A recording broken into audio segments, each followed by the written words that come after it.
যেত না। কোরআন শোনার জন্য তোমার বান্দারা এত পাগল, এদেরকে তুমি কোরআনের হেদায়েত দিয়ে দাও।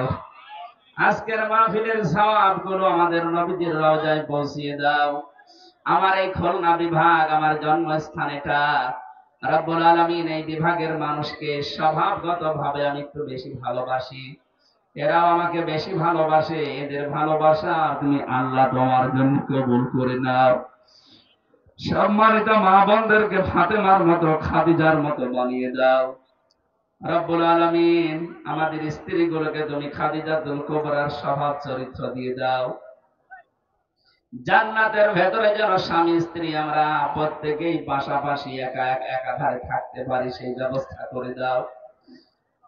মাহফিলের জন্য যারা শ্রম দিল, টাকা পয়সা দিল, বিশাল আয়োজন কি সুন্দর করে যারা সাজিয়েছে, আল্লাহ তাআলা যে মানুষগুলো কোরআনের জন্য খরচ করে, এদের জীবনের অভাব তুমি দূর করে দাও।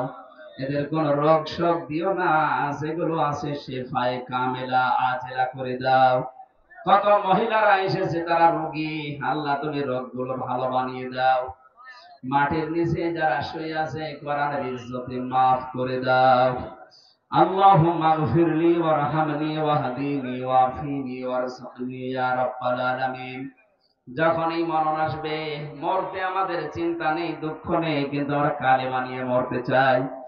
মরণ আসলেই যেন পড়তে পারি লা ইলাহা ইল্লাল্লাহু মুহাম্মাদুর রাসূলুল্লাহ।